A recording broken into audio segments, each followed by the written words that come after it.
सत साहिब सतगुरुदेव की जय। बंदी छोड़ कबीर साहिब जी की जय। बंदी छोड़ गरीबदास जी महाराज जी की जय। स्वामी राम देवानंद जी गुरु महाराज जी की जय हो।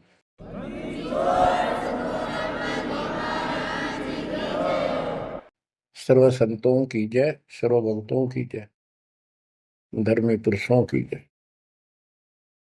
श्री काशी धाम की जय, श्री सुडानी धाम की जय, श्री क्रोथा धाम की जय, श्री बरवाड़ा धाम की जय। सत साहिब गरीब नमो नमो सत पुरुष को नमस्कार गुरु की नहीं। सुर नर मुनिजन साधुआ संतों सर्वस दीन। सतगुरु साहिब संत सब दंडवतम प्रणाम। आगे पीछे मध्य हुए किनको पूर्व। कबीर सतगुरु के उपदेश का सुनिया एक विचार। जय सतगुरु मिलते नहीं जाते नरक द्वार। नरक द्वार में दूत सब करते खेचा तान। उनसे कभू नहीं छूटता फिरता चारों खाने। कबीर चार खानी में भरमता कबहू न लगता पार। सो फेरा सब मिट गया मेरे सतगुरु के उपकार। जय जय सतगुरु मेरे की जय जय सतगुरु मेरे की। सदा साहिबी सुख से वसियो अमरपुरी के डेरे की। जय जय सतगुरु मेरे की जय जय सतगुरु मेरे की। सदा साहिबी सुख से वसियो सतलोक के डेरे। निर्विकार निर्भय तू ही और सकल वैमान। जी साधो और सकल वैमान। सब पर तेरी साहिबी सब पर तेरी साहिबी। तुझ पर साहिब नाम निर्विकार निर्भय। परमपिता परमात्मा कबीर परमेश्वर जी की असीम श्रद्धा से बच्चों आपको अमर कथा सच्चा ज्ञान सुनने को मिल रहा है। आपकी किस्मत परमाने अलग लेखनी से लिखी है, अलग आपका अकाउंट है जिस पर काल का कोई अधिकार नहीं है। बच्चों, परमात्मा का एक एक शब्द अपने को सत्य मानना होता है। या तो भक्ति पर लगो मत, भोगो कष्ट। भक्ति पर लग के भी और भक्ति मार्ग में अविश्वास होता है तो वो प्राणी सफल नहीं होता। जैसे दास को पहले शुरुआत में परमात्मा की चाह खूब थी और ये सुना करते थे द्रौपदी का चीर मिट गया, नरसिंह दास भगत की कुंडली भगवान ने ली। तो इस तरह की बातें आत्मा मानती थी, भगवान कुछ भी कर सकता है। पर कोई कह देता था नहीं ऐसा नहीं हुआ करता है, तो वैसे भगवान की आस्था बनाने के लिए कह रखा है ऐसा नहीं हो सकता। तो मन ये भी मान लेता था कि ऐसा ना होगा, पर भगवान तो है। केवल इतना मानकर भक्ति कर रहे थे, दीक्षा भी ले ली थी। और फिर परमात्मा ने ऐसा अजब गजब किया, वो सारी शंका मिटा दी। लोहे की जाली को 1 फुट से ज्यादा बढ़ा दी, और दोनों को बढ़ा दिया, एक को नहीं। तो बच्चों, विश्वास बहुत जरूरी है। जैसे आपको उदाहरण दिया जाता है सत्संग के माध्यम से।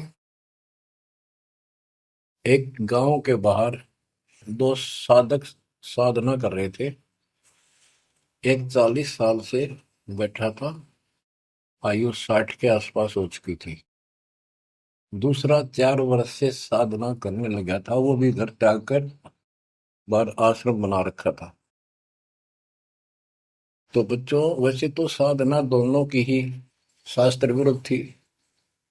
पिछले संस्कार से प्रेरणा इतनी प्रबल हो जाती है कि आत्मा भगवान की तरफ तड़प जाती है, उसको खोज के लिए निकल पड़ती है, और जैसा कोई मार्गदर्शन मिलता है उसी अनुसार अपना सारा जीवन कुर्बान कर देती है। उससे उसको कुछ तप मिल जाता है, बन जाता है, और कुछ सिद्धियां आनी शुरू हो जाती हैं। उससे उसका वह बोलबाला हो जाता है। फिर उसकी मृत्यु के बाद वह एक यादगार बना दी जाती है। वो नरभाग, आप तो नरक में गया, आने वाले उस गांव की कई पीढ़ियों को भी नरक भेजने का सामान तैयार कर गया। आने वाली पीढ़ियां उसी को मत्था टेक टेक के उस कब्र पे, उसकी मूर्ति पे, और अपनी मनोकामना पूर्ण करवाती हैं। होता किसी का कुछ नहीं, पर वह भावना बन जाए, एकाधिक वैसे सूत बैठ जाए, दाव लग जाए, स्वाभाविक। जो भक्ति ना करते उनका भी हो जाता है, वो तो उसका संसार होता, और वो नियमित उसका कर देते थे। हम भी ऐसे ही थे। अब बताना चाहता दास, फिर भी विश्वास बहुत काम करता है। भगवान उसके नंबर देता है अलग से, तो उसकी भक्ति में आस्था अगले जन्म में भी बनी रहती है इस तरह की क्रियाओं से। जो आस्तिक और नास्तिक दोनों क्रिया करता है, वो घर का रहता ना घाट का। एक देवदूत आया करता था ऊपर से, विष्णु जी के लोक से, और वो आकर के उन दोनों भक्तों से काफी देर तक चर्चा परमात्मा की करता था। प्रश्न करते रहते थे, भगवान ठीक है, वहां की व्यवस्था कैसी है। तो वो दोनों, ये देवदूत दोनों भक्तों के पास घंटों बैठ कर जाया करता था। देवदूत से भगवान ने पूछा भी, विष्णु ने, कहा जाता है ये ऐसे ऐसे आपके भगत हैं, बहुत गजब के, कुर्बान हाथ के लिए तो उस गांव में, और मैं वहां बैठ रहता हूँ कुछ देर जाके, आपके ऊपर तो कुर्बान है। तो भगवान बोले, विष्णु जी बोले, मैं भगत तो एक है, एक तो वैसे टाइम पास करे।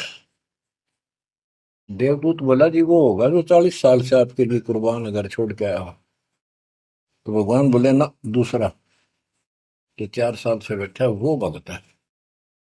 उसको मुझ पर विश्वास है और बड़े पर को विश्वास नहीं है। ये बात उस देवदूत का गले नहीं उतरा, ये तो हो ही नहीं सकता। तो भगवान ने समझ लिया कि देवदूत की विश्वास नहीं मेरी बात पे। तो विष्णु जी बोले, भाई एक काम करना देवदूत, आज तू लेट जाना समय से, दूसरे समय जाता है,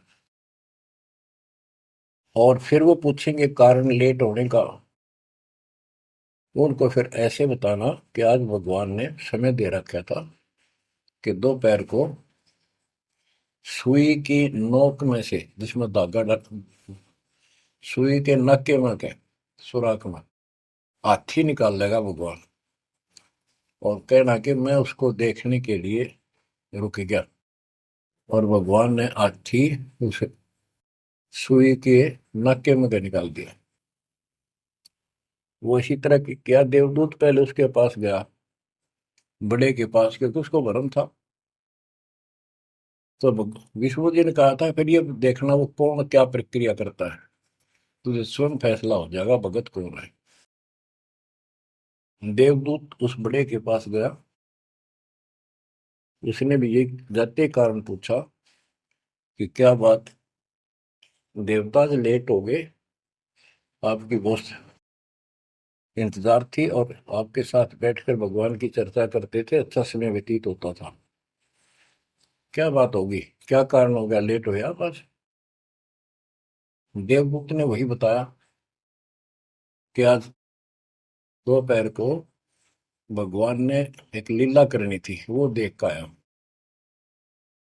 तो भगत बोला, क्या लीला की? के कमाल कर दिया भाई, हद कर दी। भगवान ने एक हाथी को सुई के नक्के में निकाल दिया। इसको देख कर आया मैंने, इसको देखने के लिए रुका था। भगत बोला, 40 साल वाला देवदूत, देवता, इसी झूठ बोल, किसी का जत जा, ये कभी हो सकता है? सुई के नक्के में का हाथी निकल जा, क्यों झूठ बोल रहा है? देवता होकर ऐसी बात कर रहा था। तो देव की होश उठ गया और उसके सारे अनुभव फेल हो गया। तो भगवान ठीक कह के थे तो कति डांगर है। जब इसको इतना विश्वास नहीं, भगवान कुछ नहीं कर सकता, तेरे जैसा घसियारा है, फिर भक्ति क्यों कर रहा है? देवदूत उठ कर चल पड़ा। फिर वो 4 साल वाले के पास गया। उसने सोचा, यूं तो हमारा धमका दे मेरे को, गुस्से होएगा, इसको तो ज्ञान ही कुछ नहीं होगा अभी तक। उस 4 साल वाले ने भी, भगत ने पूछा, देवदूत तभी लेट हो गए, आपके आने की बड़ी इंतजार रहती थी, आज तो सोच लिया था शायद नहीं आएंगे, क्या काम हो गया ऐसा कोई, हमें भी बताओ। देवदूत बोला, भाई क्या बताऊं, झूठ मैं कह नहीं सकता और सच्ची की शिकायत गला उतरती नहीं। भगत बोला, बताओ तो सही क्या बात है? क्या दोपहर को भगवान ने एक लीला करनी थी, मैं उसको देखने के लिए रुक गया। क्या लीला थी? देवदूत बोला, सुई के नक्के में क्या भगवान ने हाथी निकालना था। भगत बोला, फिर क्या हो गया? कि वो निकाल दिया, कमाल कर दिया। बोला, बस भगवान ने निकाल दे, सारी पृथ्वी ने, धरती ने सुई के नक्के में गया, आप हाथी में आश्चर्य कर रहे हो? तो देवदूत ने सीने से लगा लिया उस बालक को। मैं बोला, धन्य तेरे माता पिता जिससे जन्म हुआ। भक्ति कर विश्वास नहीं तो खाक भक्ति है वो। कह कबीर सुनो भी साधो, मैं तो हूं विश्वास में। तो अपने परमात्मा की विज्ञाप है, अविश्वास नहीं होना चाहिए। और ये धीरे धीरे आपके साथ भी परमात्मा ऐसी लीला करते रहेंगे और कर भी दी होगी। और ना भी हो तो इतने सारे प्रमाण दिए जाते हैं, विश्वास कर लेना, परमात्मा की भक्ति से दूर ना होना। बच्चों, आपको अजब गजब का ज्ञान दास बता रहा है, जो संत गरीबदास जी ने परमात्मा से प्राप्त हुआ। और ऐसा निर्णायक ज्ञान है, इसका रिजल्ट इस पूरी कथा का फिर बाद में आपको बहुत अच्छा निष्कर्ष मिलेगा। पार्वती जी शिव की पत्नी और 108 बार मर चुकी थी। 109वें जन्म में भी उसने शिव जी को ही पति बनाया।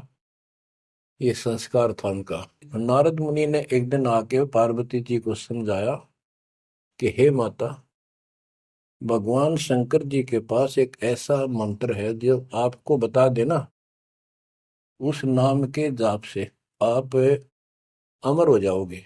अन्यथा आप 108 बार मर चुके हो, और वो भगवान उसकी प्रमाण के लिए आपके शरों की खोपड़ी की माला बना रखी है।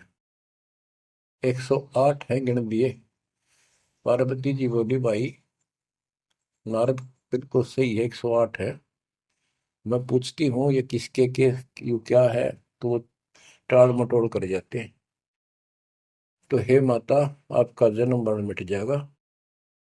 तो वो बोली, भाई ये मेरे बात समझ में नहीं आती कि शिव महाराज जी मेरे से कुछ नहीं छुपाते, और इसने ये कैसे छुपा रखा मंत्र मेरे से, मेरे से बहुत प्यार करते हैं। और बताते हैं तेरी मृत्यु के बाद मैं बहुत रोता था। तो नारद जी ने कहा, माता अभी तक आप उनको पति मानती हो, जिस दिन परमात्मा रूप देखोगी और उनको एक गुरु रूप में नम्र भाव से प्रश्न करोगी, कति अति नम्र होकर, तब ये गुप्त मंत्र आपको बताएगा। ये मंत्र शिव जी ने किसी को नहीं दिया आज तक, क्योंकि ऐसा किसी का लक है नहीं, ऐसा भाव किसी का है नहीं। तो आपको वो भाव बनाना पड़ेगा जिससे वो आपको ये अमर मंत्र दे दे। नारद कह के चला गया। पार्वती को बेचैनी होगी माता जी को। शिव जी जब घर आए और दिनों तो वो दूसरे ढंग से बात करा करती, क्योंकि पत्नी बराबर का हकदार होती है, हिस्सेदार होती है। उस दिन चरणों में लेट गई, दंडोत प्रणाम किया और चरण पकड़ के रोने लगी और कहने लगी, हे भगवान, मुझसे ऐसी कौन सी गलती बन गई कि आपने मेरे से वो अनमोल मंत्र छुपा रखा है। हे भगवान, मैं 108 बार मरी, क्या आप दुखी नहीं हुए होगे? मुझे वो नाम बता दे जिससे मेरा जन्म मरण मिट जाए। अब शिव जी उसके मुंह की तरफ देख रहा है, पार्वती की सारी आओ भाव को समझ रहा है। कहने लगा, पार्वती आज तेरे को कौन सा भगवान आत्मा मिल गया जिसने तेरी बुद्धि बदल दी? ये तेरी बुद्धि का ज्ञान नहीं है, तेरे को तो मैं जानता हूँ। ये बात तेरे मन में भी नहीं आती थी। मैंने कोशिश भी की, भक्ति किया करो। आप कह देती थी, आप भगवान हो, मुझे क्या जरूरत है, मैं भगवान के साथ हूँ, मैं उनकी अर्धांगिनी हूँ। तब पार्वती जी ने बताया कि नारद जी आए थे, उन्होंने मुझे ये सब बताया।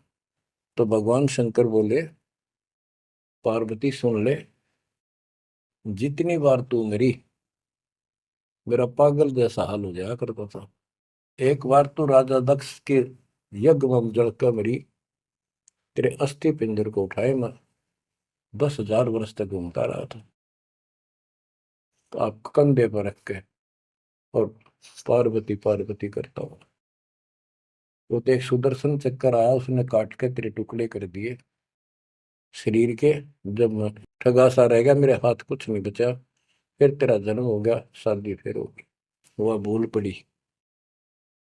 ये मंत्र ऐसा अजब गजब है, ये आम व्यक्ति को नहीं बता जा सकता। भगवान शंकर जी ने कहा कि अब तेरी आत्मा सच्चे दिल से डिमांड कर रही है, अब मैं तुझे यू नाम दूंगा।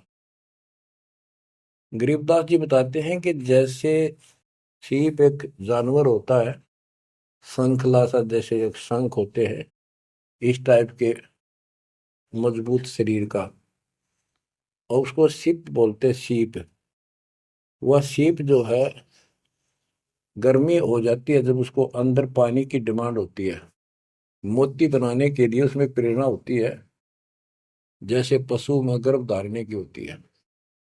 उस समय सीप समुद्र के ऊपर आ जाती है, ऊपर बादल गरज रहे होते हैं, यदि उसका मुख खुला हो और बारिश की एक बूंद भी उसके मुख में चली जा, तो उससे मोती बनना शुरू हो जाता है। उस बूंद को लेकर शिप वापस समुद्र में गोता लगा जाती है, उसमें मोती बन जाता है। और यदि सीप का वो मुंह बंद हो तो सारा सामान बरस जाए उसके ऊपर, मोती नहीं बने।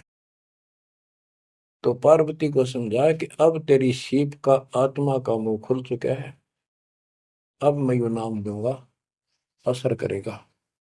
और पहले तेरी सीप आत्मा का मुंह बंद था, इसलिए ये उन्मोद मंत्र ऐसे व्यर्थ नहीं कर सकता था। फिर कहा कि चलो, सुबह सुबह एकांत स्थान पर पहुंच गए। वहां एक सूखा वृक्ष था, पत्ते भी नहीं थे, उसके नीचे बैठ गए। और बच्चों वहां फिर दोनों हाथों की ताली बजाई, तो आसपास के पक्षी उड़कर भाज गए, इतना शोर हुआ। और जो अंडे थे वो बच्चे बढ़ के उड़ गए। उसी वृक्ष की खोगड़ में एक खोखले स्थान पर तोते के अंडे थे।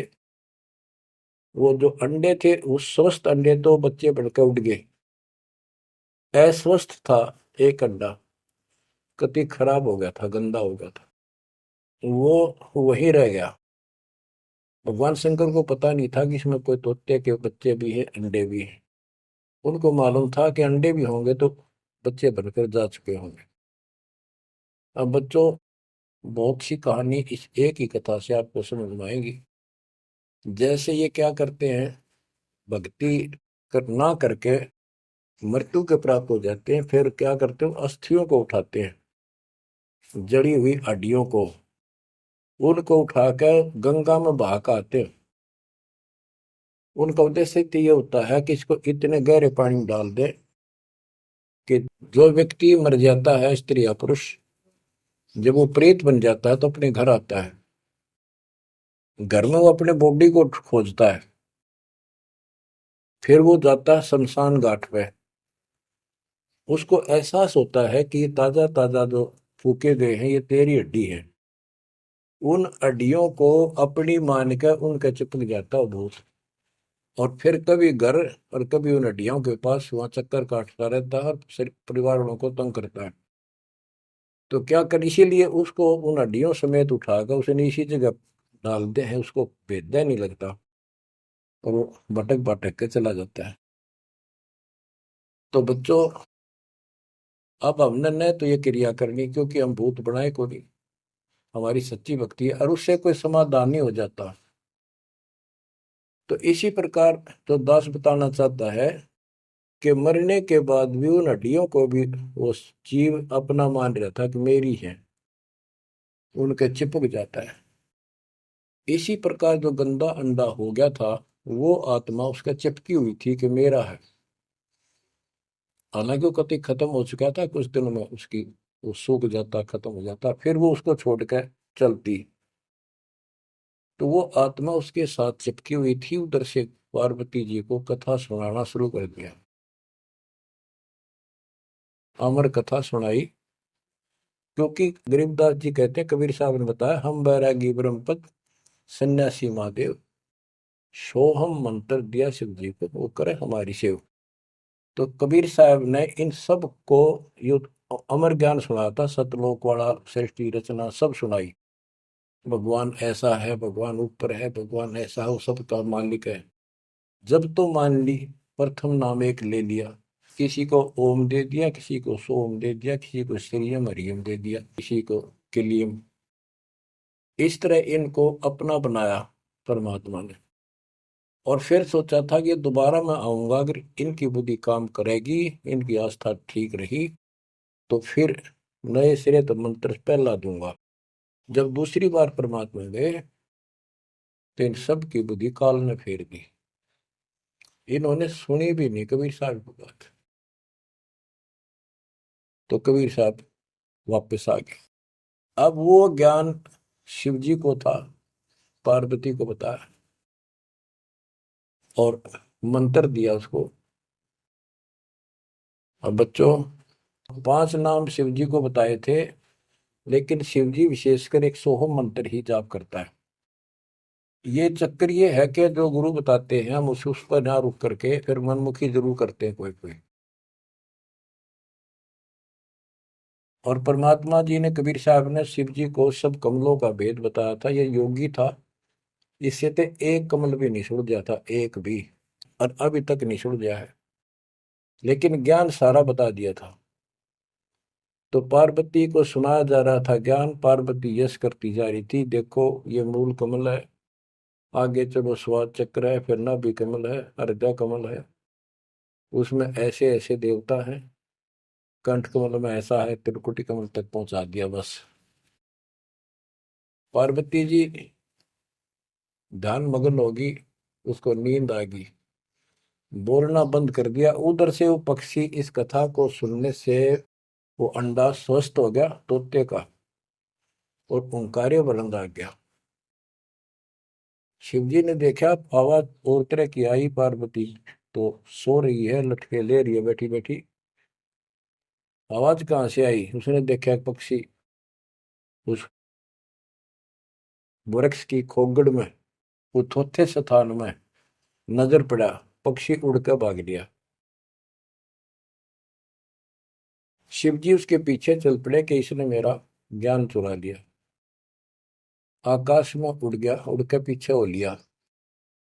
ये तोते वाला जीव परमात्मा की अमर कथा सुनता है, उसमें भी शक्ति सिद्धि आ गई थी।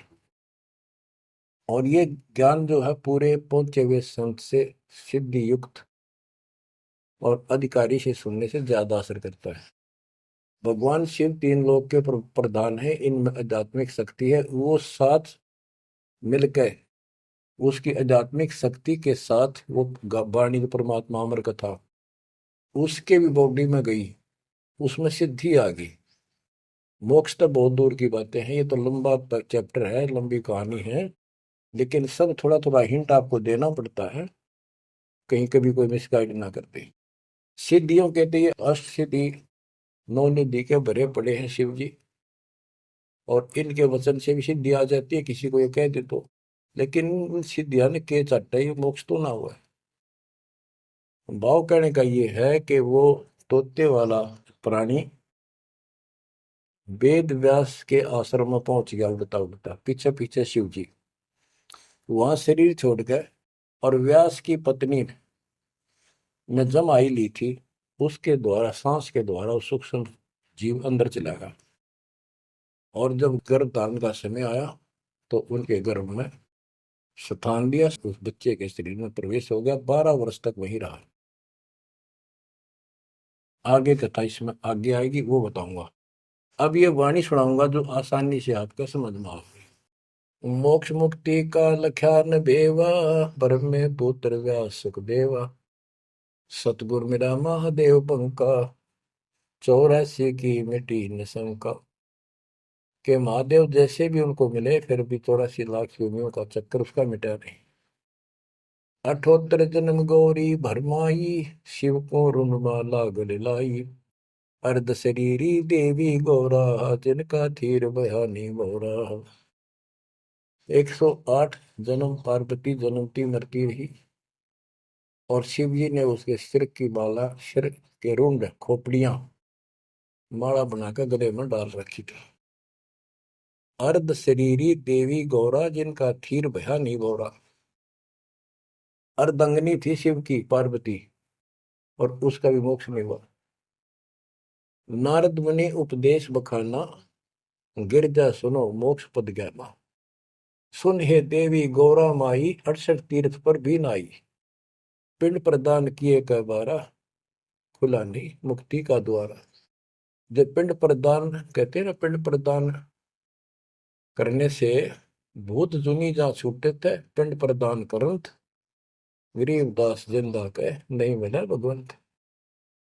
जैसे पार्वती भूत पड़ गई, पिंड प्रदान कर दिए, भूत जुनी छूट गई, और फिर पता नहीं किस दुनिया में चला जाता प्राणी। इसके संस्कार अच्छे थे, ये फिर मनुष्य जीवन, लड़की का जन्म हुआ, शिव जी के ब्याह गई। ये पिछले जन्म जन्मांतर की शक्ति भक्ति के कारण मनुष्य जीवन ज्यादा भी हो सकते हैं। लेकिन मोक्ष न होने से फिर 84 लाख योनियों में जाना था। इस पार्वती ने भी आगे भी जाएगी।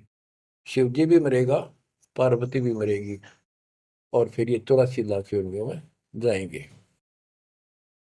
कहते हैं चंद सूरज की आयु लग, जो जीव का रह शरीर। सतगुर से बैठा नहीं, तो अंत कीर का कीर। अगर चांद सूरज की आयु तक भी जीव का शरीर रहे और पूरा सतगुर मिला नहीं, तो अंत में कीड़े मकोड़े बनेगा। अब नारद जी बता रहे पार्वती जी को, सुन हे देवी गौरा बाई, 68 तीर्थ पर भी नाई। पिंड प्रदान किए कह बारा, खुला नहीं मुक्ति का द्वार। सारे कर्म कांड कर लिए तेरे मृत्यु के बाद, तेरा फिर भी मोक्ष नहीं हुआ, फिर जन्म हुआ। रुंडमाला शिव के गले माही, सो देवी तुम जानो नाई। ग्रीव रुंडमाला शिव के गले, गेजा के सब शीश। भक्ति दुराई देव को ना परसा जगदीश। तुमरा देवी रूप विशाला, शिव तो पैर रहे रुंडमाला। भौतक पर लहो हो जाई, लंबी उम्र शिव कलिमाई। दीर्घायु शिव है अनुरागी, तुम देवी गौरी दिल त्यागी। मूल मंत्र ने नाम सुनाया, ताते कल्प हुए तेरी काया। महादेव देवनपति देवा, जाकी करी न गौरी सेवा। कर बंधन कर शीश नवाओ, तन मन अर्पो शीश चढ़ाओ। शिव है मोक्ष मुक्ति के दाता, तो से भेद कहूं गौरी माता। चरण गहो चिंतामणि केरा, ताते प्राण अभय हो तेरा। कमल रूप देवी दिल की न्या, नारद मुनि उपदेशी चीन्या। जब आए शिव मंदिर अवधूता, देवी चरण लिए शत्रुपा। अब कहते नारद के कहने से पार्वती जी ने, गौरी देवी ने कतिक पाक साफ दिल कर लिया, कमल की तरह। कमल के ऊपर कोई मैल नहीं होता, ना कोई धूल टिकती है, ना जल टिकता है, ना कोई कीचड़ टिकता है। तो ऐसा साफ दिल किया। और जब शिवजी घर पर आए, उनके चरणों में चरण लिए शत्रुपा। सच्चे भाव से चरण लिए। चरण पकड़ रोवत है बाला, मोरे शीश किए रूपमाला। मोसे भक्ति दुराई देवा, न जाने नी तुम्हारी सेवा। मोसे भक्ति दुराई स्वामी, हमसे भेद कहो निज दामी। मैं अबला हूं बाला बोली, पार निभाओ हमारी डोली। कति चरण पकड़ के कहने लगी, मैं तो बोली बोली सी लड़की हूं, और मेरा बेड़ा पार करो। बच्चों, ये सारी कहानी आपको मौखिक सुना दी। इन वाणियों में सारा इसी का निष्कर्ष है। अब क्या बताते हैं? गृह मूल मंत्र महबूब का एक सुनाओ मोही। पार्वती जी कहती है शिव जी को कि उस परमात्मा का समर्थ शक्ति का जो मूल मंत्र है वो मुझे बता दो। अब इन मूल मंत्र का पता नहीं, जिस भी नाम को ये गुप्त रखते हैं, जो विशेष नाम इनके पास है, उसी को मूल मंत्र मांग रहे थे। गृह मूल मंत्र महबूब का ए सुनाओ मोही, युगन युगन के पातक कटे, छूटे तेंदुल द्रोही। पूर्व जन्म की कथा सुनाओ, मूल मंत्र हमें शिव गोराओ। भूल रही भवसागर हमी, मोक्ष मुक्ति के दाता तुम ही। शिव बोले सुन देवी बाता, को उपदेशी मिला विदाता। ये तो ना ही ज्ञान तुम्हारा, हम सो भेद कहो परवार। कि आज जैसे तू बोल रही है कि तेरी बुद्धि की बात नहीं, तुझे कौन ऐसा भगवान आत्मा मिल गया जिसने तेरा मन फेर किया। गिरजा कह सुनो शिव स्वामी, तारण तर आदि घरनामी। नारद मुनि उपदेश समोदम, दीन ज्ञान ध्यान परमोदम। शिव समर्थ बोले हैं जब ही, गौरी ज्ञान सुनाया तब ही। कोटि कल्प प्रलय युग बीती, ज्ञान ध्यान सब ही परचिति। तुमरा मन नारद मुनि फेरा, सुनो ज्ञान तुम गौरी मेरा। बनखंड चलो गौरी दीवानी, पंछी सुने न हमारी बानी। ऐसे स्थान पर चलो पक्षी भी कोई हमारी बात ना सुन सके। जब शिवकर से लाई तारी, उड़ गए पंछी नर और नारी। जहां एक सूखा तरवर ताक्या, वहां पर एक सूखा वृक्ष देखा। शिव को आसन कहाँ वहां रखा, उसके नीचे अपना आसन लगा दिया, पार्वती को साथ बैठा दिया। जहां एक गंदा अंडा तिसमाही, तिस जाने तय समर्थ साई। योग असंख्य कल्प बरमाया, पूर्व जन्म कोई पिछला आया। अब तुम सुनो गौरी मेरा ज्ञाना, आसन मुख कर कोटिसाना। आसन पदम लगाओ गौरा, मेर दंड सुधा कर भोगा। गिरिप आसन पदम लगाए कर, भंवर चुड़ाओ सुन। अनहद नादू बाजही, जहां लगाओ तुम। और क्या बताते हैं कि उस वृक्ष की खोगड़ में गंदा अंडा पड़ा था, और उस गंदे अंडे वाले जीव के असंख्य जन्म 84 लाख योनियों में हो चुके थे। यहां से उसके भाग जागे, और तो पक्षी बन के उड़ गए, वो पक्षी बन नहीं पाया। वो बाद में उड़ा जब उसने सारी कथा उसके ऊपर असर कर गई। जैसे बच्चों बहुत बार बताते हैं, दास आपको बताता है कि ये अमर कथा जो गरीबदास जी की वाणी है, यह शिव जी वाली अमर कथा से कई हजार लाख गुना ज्यादा शक्तिशाली है, ज्यादा प्रभावी है। अब ये कथा सुनाने का मुझे कोई उद्देश्य नहीं, इसमें से ऐसा निष्कर्ष निकाल लूंगा आप हैरान रह जाओगे। जैसे एक सर्प कांटे का इलाज करता है, अब तो दवाइयां चल गई, पहले गार्डू होते थे, मंत्र बोलकर जहर तार देते थे। जिसको सर्प ने काट लिया वो अचेत हो जाता था, कभी बेहोश जैसे मर गया हो, सांस सांस आते थे। और गार्डू क्या करता है, एक मंत्र 5-4 पंक्तियां होती हैं, उसको सिद्ध करता अपने जीवन में, 5 4 7 10 साल लगा के वो वाणी सिद्ध हो जाती है। फिर तो उसको बोलता रहता उसके ऊपर साथ बैठ के उस सर्प जैसे व्यक्ति पर। उस समय वो सर्प जैसा व्यक्ति अचेत होता है, ना वाणी सुन रहा है ना उसको समझ रहा है इसका अर्थ क्या है। तो कुछ समय के बाद वो उस वाणी के प्रभाव से उस शरीर का विष खत्म हो जाता है और वो व्यक्ति जीवित हो जाता, सचेत हो जाता है। इसी प्रकार बच्चों, परमात्मा की अमर कथा जितना जिस जो सक्षम है उसके मुख से जिस सुनी जाती है, तो उस सत्र का उसको लाभ अवश्य मिलता है। तो ये गंदा अंडा था, इसके साथ जीव चिपका हुआ था।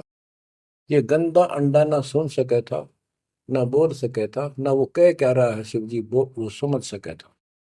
और उस वाणी के बोलने से वो अंडा भी स्वस्थ हो गया, उसमें बच्चा भी बन गया, उसका पांख भी जाम आई और वो उड़कर भाग भी गया। इसी प्रकार जो आज मानव के ऊपर रहम हुआ है, गरीबदास महाराज जी की अमरवाणी इससे भी ज्यादा स्ट्रोंग है। और ये अब दास के बुक से चला करेंगी अखंड पाठों में, आसपास के पक्षियों पर भी असर करेगी। आसपास के पशु पक्षी जीव जंतु पेड़ पौधों सब का ऊपर ऐसे असर करेगी जैसे इस पर किया था। और ये सब धीरे धीरे यहाँ से शरीर छोड़ते जाएंगे और मनुष्य जीवन पाते जाएंगे। ये सीधे फिर आके मालिक के चरणों में आएंगे। बच्चों, भक्ति जरूर करेंगे, भक्ति करेंगे तो मालिक कहीं ना कहीं उनको मिलेगा। अब मैं सुखदेव ऋषि की बुक सुनाता हूँ, पार्वती का तो दिया। अब एक बात विचार करो कि जहां पार्वती जी को मंत्र मिला, अमर मंत्र मिला, वो नाम मिला भक्ति करने का, यानी वो शिक्षा भई, तो वो स्थान पार्वती के लिए तो अमरनाथ हो सका है। ये जो वहां आजकल जावे हैं मत्था टेकन देखन दर्शन करन, उनके लिए अमरनाथ नहीं है वो। अब जैसे आपने जिस भी आश्रम नाम दान केंद्र पे या कहीं भी दास से दीक्षा ली है, आपका वो स्थान अमरनाथ है। लेकिन उस स्थान से कुछ नहीं लेना देना, मोक्ष नाम से होगा।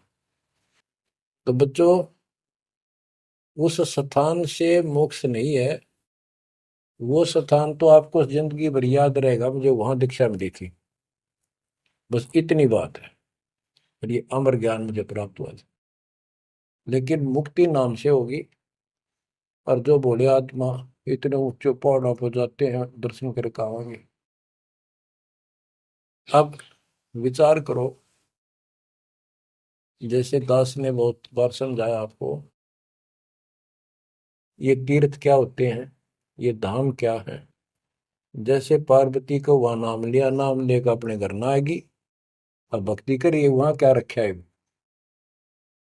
अब जैसे तीर्थ हैं, वहां किसी ऋषि ने भगत ने कोई तालाब का सहारा तकिया, क्योंकि पहले पानी नहाने धोने का पीने का तालाब ही होते थे, कुएं भी बहुत गहरे होते थे, एक आदमी नहीं खोद सकता। तो वहां बैठ कर अपनी भक्ति करता था, जैसे भी उसे न डले डोए। क्योंकि सत साधना तो आपको ही मिली है, पूरे विश्व को चार चार युग के बाद मिलेगी। तो वो जैसे भी तप किया, कुछ किया उसने, जैसा भक्ति की, उस आधार से वो उस लोक में चला गया। और अब वहां कुछ नहीं। अब जैसे हम किसी का एक हमाम दस्ता ले आते थे और उसमें सामग्री कूटते हवन की और वापस देते थे मांझ धो के। हमाम दस्ता होता है लोहे का उखड़ सा, एक डेढ़ एक फुट का उसका मुसड़ सा होता है लोहे का ही, उससे वो कूटते हैं जैसे चटनी कुट्टे आ रहे कुंडी में। तो हमाम दस्ते में थोड़ी बहुत स्मेल थी और 5-4 दिन में वह भी खत्म होगी। जिसका मांग के लाए तो उसको दे आए, तो उन घर वालों ने महसूस हुआ कि इसमें कुछ स्मेल आवा है, तो कोई सामग्री कूट रखी है।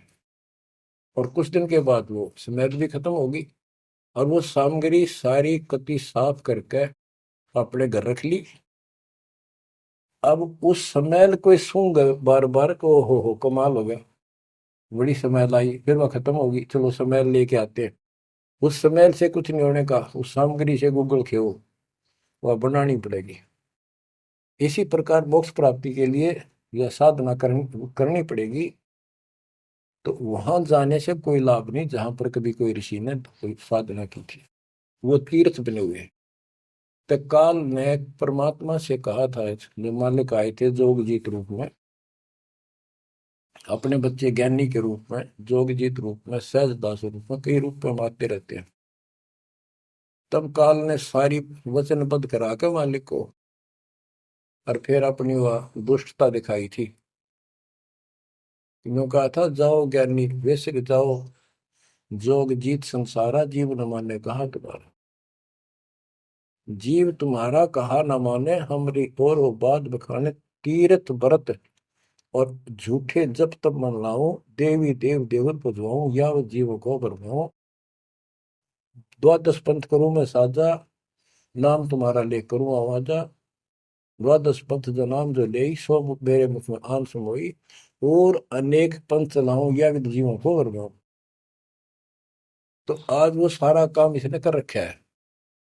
अब आप किसी को समझा के देख लो, आपके सर हो जाते हैं। तुम हमारे देवताओं को ऐसे बताते हो, हमारी साधना को गलत बताते हो, तीर्थों में जाना ठीक नहीं, व्रत रखना ठीक नहीं। तो काल ने बोल रखा था कि हमारी ओर हो बात बखाने, हमारी ओर हमारा तरफ पक्ष लेकर के वाद विवाद किया करेंगे। अब बच्चों, जो दास बता रहा है कि जो अमर पाठ, अखंड पाठ या वैसे वाणी सत्संग जहां भी चल रहे हैं, चला करेंगे, चलते हैं, चल रहे चलेंगे, वहां आस पास के पक्षियों को भी इसका राहत मिलेगी। और जैसे सुखदेव ऋषि, सुखदेव व्यास जी की पत्नी के पेट में समा गया, गर्भ में। उसके बाद 12 वर्ष तक गर्भ में रहा। वहां उसको याद रहा कि पिछले जन्म तो असंख्य खो दिए, भक्ति नहीं बड़ी, अब के मानव शरीर प्राप्त हुआ और बाहर जाते ही भूल पड़ जाती है तो जुल्म हो जाता है। इस डर के मारे गर्भ से बाहर लिया। 12 वर्ष बीत गए, ब्रह्मा विष्णु महेश को टेंशन हुई, ये तीनों आ गए। इन्होंने कहा कि सुखदेव बाहर आओ, 12 वर्ष तक गर्भ में ठीक नहीं, हमारी मर्यादा खत्म होती है। 9 महीने भी माताएं गर्भ में बच्चा रखती है, बहुत परेशान हो जाती है, और 12-12 वर्ष रक्षा करेंगी, ये गलत परंपरा डलती है, आप ऐसा ना करो, बाहर आओ। तो सुखदेव ऋषि ने कहा कि हे परवरदिगारो, हे भगवानो, अब मुझे ज्ञान हो गया, बाहर आती है आपकी माया, यह त्रिगुणमयी माया हमें अचेत कर देती है, सब बुला देती है, इस माया में रोक दो, फिर मैं बाहर आऊं। इन्होंने कहा भाई ज्यादा हम भी नहीं रोक सकते, ये हमारे से भी बहुत ज्यादा प्रबल है, हमारे बस की बात नहीं है, बस कुछ सेकंड के लिए रोक सकते हैं। तब उसने कहा जी कुछ सेकंड के लिए रोक दो। तो कुछ क्षण के लिए रोकी, इतने में सुखदेव बाहर आया। तो उसको भक्ति की प्रेरणा बनी रही, भगवान की याद रही। उसी समय 9 नाथ 84 सिद्ध, यानी 93 बच्चे और लड़के पैदा हुए, ऐसा इत्तेफाक था, संस्कार था उनका। उनको भी ये बातें याद रही, उनमें से 9 तो नाथ बन गए और 84 सिद्ध कहलाए। उन्होंने भक्ति की प्रेरणा बन गई बचपन से ही, मालिक की याद बनी रही। लेकिन सच्चा सतगुरु ना मिलने से ये भी डले डोए। अब बच्चों ज्ञान पूरा आ चुका है और वो ठीक का समय आ गया है। गुरु पूरा, ज्ञान पूरा, भगवान पूरा। तो अब जो ये वाणी चले हैं और दास के मुख से चला करेगी, ये कतियुत मस्तार देंगी। काल के पता नहीं कितने जुगाड़ को तोड़ेंगी, कितने जीवों का उद्धार बनेगा। मनुष्य का तो कहना ही क्या, डांगर डोर पशु पक्षी कीड़े मकोड़ों को भी सहारा मिलेगा इसका। ये इन पुराणों से कथा है और ये आपके सामने सच्चाई इस तरह है। अब तो सुखदेव ऋषि जब बाहर आया, उड़ कर चल पड़ा वहां से। पिता ने कहा बेटा, व्यास जी ने कहा पुत्र, एक बार शकल तो दिखा दे। 12 वर्ष इंतजार की, पुत्र होगा। तब उसने कहा एक देवा दूतम, कोई किसी का पिता नहीं पूतम। पिताजी पता नहीं कितनी बार तू मेरा पिता बन लिया, पता ना कितनी बार मैं तेरा पिता बन लिया। अब मुझे समझ में आ गई है, मैं आपकी तरफ देखूं नहीं, मेरा मोह बन जाएगा। ये छूत की बीमारी है, ये मोह। ये विस्तार से फिर कभी बताएंगे।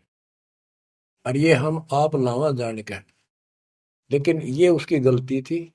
ज्ञान ना होने से इसने इतना ही समझ थी तो वो उस समय गलती कर गया। चलो जो भी इसकी सोच थी, उस आधार से ये वहां से चल पड़ा। पिता पीछे पीछे मोह में दूर तक गया, वहां से आकाश में उड़ गया, अंतर ध्यान हो गया। आगे जाके फिर प्रगट हो गया। अपनी और नाल जो बच्चे की नाभि से, माँ की नाभि से चिपकी होती है, वो गेल बाहर आकर टूट गई, टूट कर बाहर आ गई। वो बाद में काटा करते हुए बिना कटवाई कंधे पर घेर कर उठ गया, आगे काटूंगा। अब आकाश में उड़न की सिद्धि उसमें उस मंत्र से आ गई, वो अमर कथा से। अमर कथा में शिव जी ने पूर्ण परमात्मा की महिमा बताई, जो कबीर साहब ने उसको सुना रखी थी। इसमें काफी प्रकरण है, अब इतना समय नहीं जो मैं वो शायरी बताऊंगा आपको। कभी परमात्मा ने दया की बड़ी जेल में, फिर उनको विस्तार से समझाया करेंगे। तो कहने का भाव ये है कि सुखदेव ऋषि को अभिमान हो गया कि मैं बहुत बड़ा सिद्ध पुरुष हूं, आकाश में उड़ जाता हूं। तो बच्चों स्वर्ग में जाने लग गया,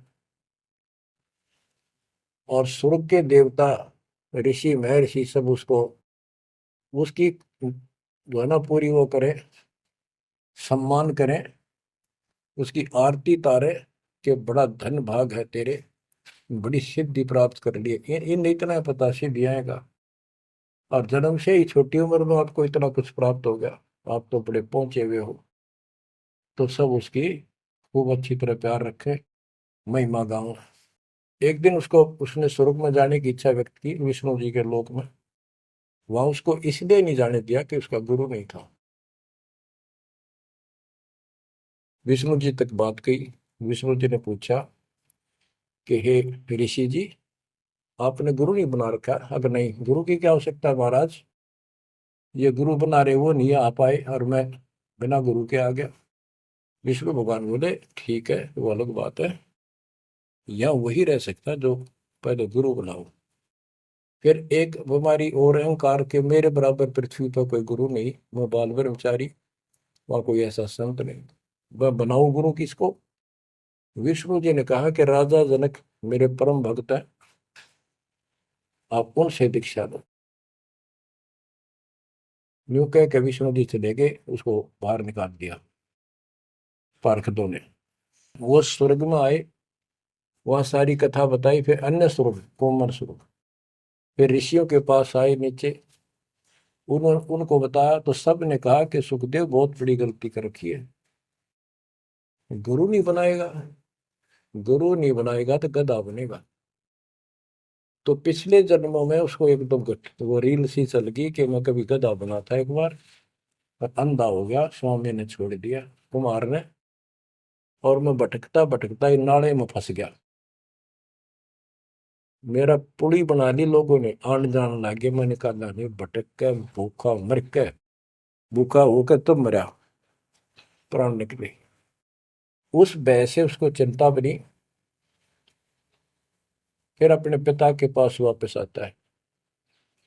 व्यास जी देख के बड़े खुश हुए कि बेटा आ गया, सारी बात पूछी, तो सारी अपनी समस्या बताई पिताजी के सामने। पिताजी ऐसे ऐसे बात है, भगवान ने कहा कि राजा जनक को गुरु बनाओ।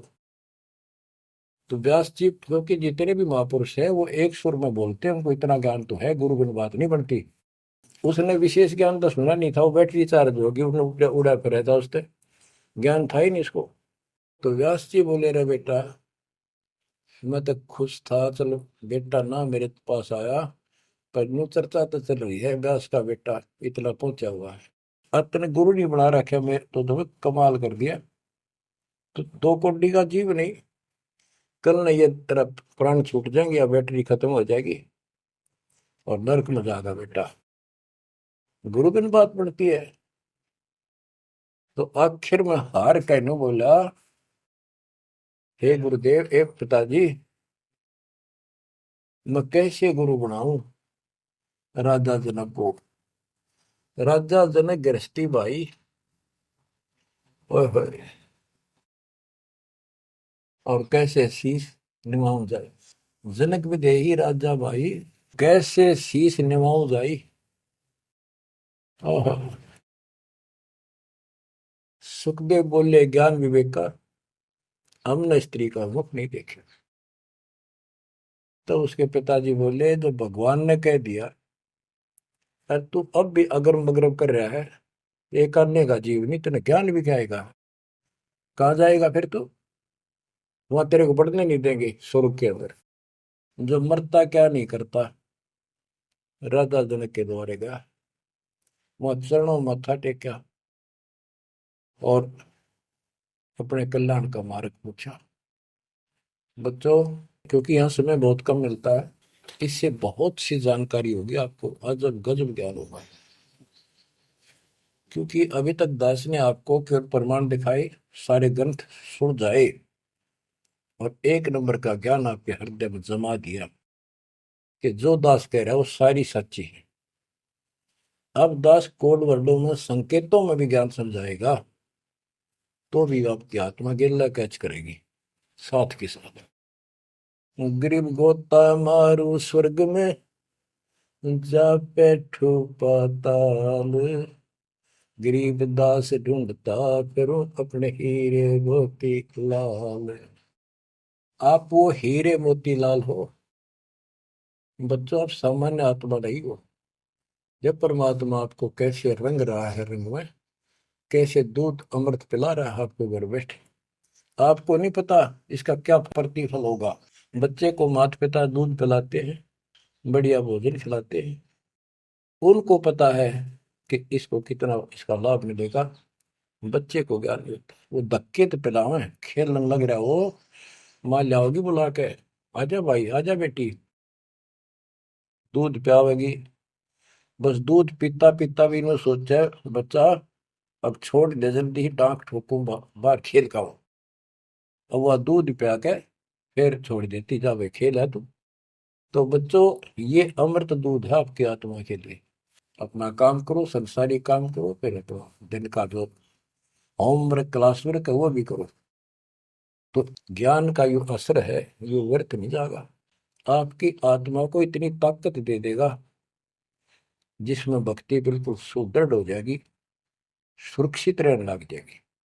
क्योंकि मन में दोष नहीं रहेगा, कोई गलती करे बनेगी नहीं, तो सब कुछ सुरक्षित रहेगा। आपके मोक्ष के लिए परमात्मा ने कसर नहीं छोड़ रखी, जो भी संभव व्यवस्था है वो सारी कर दी है। बच्चों, तुम भी दया करियो, रहम करियो उस परम पिता पे, और इस दास की उम्र देखो, और दास कहाँ है 9 साल से ये देखो, और यहाँ से आपके लिए क्या कर दिया उस दाता ने। उस मालिक को देखो ध्यान से। आप बालक नहीं हो, आपकी आत्मा में समझ आ जानी चाहिए कि ये क्या हो रहा है। कुर्बान हो जाओ, संसार की भूल जाओ बातों को। जो ज्ञान हम देते हैं उसके ऊपर समर्पित हो जाओ। तन मन धन सब अर्पिए, भक्ति मुक्ति के काज, जिनके उर्म बंदगी के इंद्र का राज।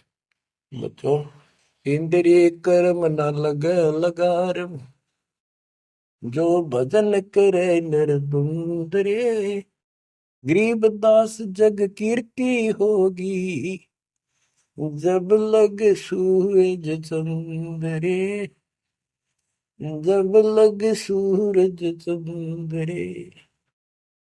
बच्चों, आने वाली पीढ़ियां आपको भी याद करा करेंगी जब तक चांद सूरज रहेंगे, आपका नाम रहेगा कि हमारे कौन माता पिता, कौन दादा परदादा दादी इसे अमृत ज्ञान को हमारे कुल में लाए थे। आने वाली पीढ़ियों के उद्धार के लिए तुम जिम्मेवार हो। कुर्बान हो जाओ। परमात्मा आपको मोक्ष दे, सदा सुखी रखे। सत साई।